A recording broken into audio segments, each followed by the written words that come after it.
Thank you so much, Madam Speaker, and thank you for your leadership. It is an honor for me to be here today and for me to be the chairwoman of the powerful Congressional Black Caucus. To the King family, thank you, Martin, Andrea, Yolanda, for the peace walk that we just did, for keeping the dream alive and for deliver for voting rights. To you, I say thank you. But today we come to seize the opportunities for justice that lay before us now, because we cannot redeem the soul of America without the courage to fight the barriers of cultural, systemic, environmental racism. And at every turn, we must remind America that we have the right now.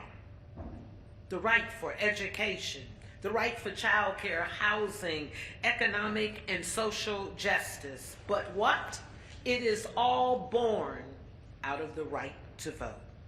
That is why I have dedicated my life to connecting people, public policy, and politics, fighting for justice and civil rights for all.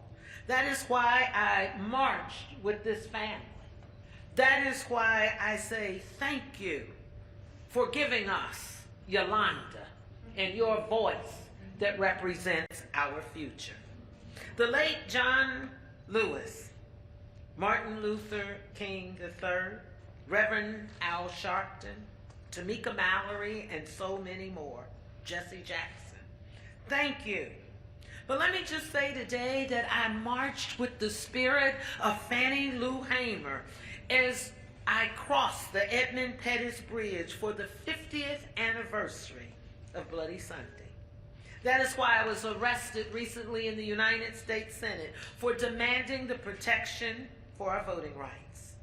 I stand on Fannie Lou Hamer's shoulders. I stand on the shoulders of Shirley Chisholm, Coretta Scott King, Rosa Parks, and Dorothy Height. And Yolanda, you and my two grandchildren, Leah and Spencer, the new generation, and you're doing it your way.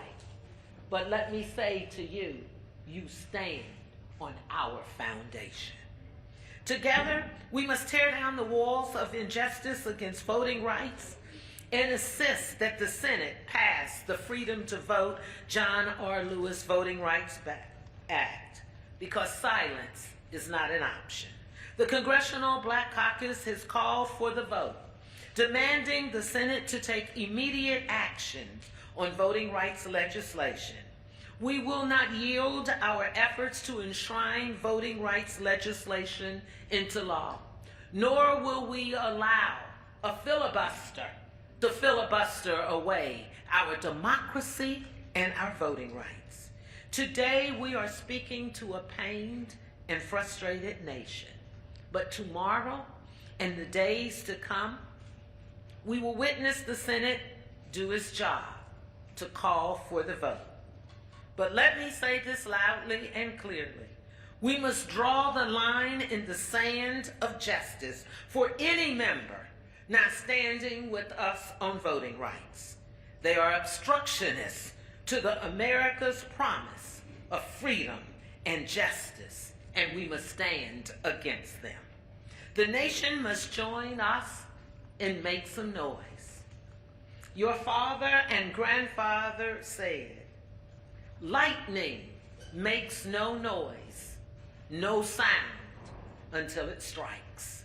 Well, America, today let's make some noise. To this nation, let's stand up and strike back, fight for our voting rights. Lastly, the Congressional Black Caucus, the conscience of the Congress. I promise you that we stand with you. We stand with your father's dream. We stand with your courageous leadership, Speaker Pelosi, because you did your job. And I want the nation to know the House passed the Voting Rights Act. And so now, America, that's our power, that's our message from the Congressional Black Caucus. And in case you didn't know, I'm Congresswoman Joyce Beatty, and I approve this message. God bless you.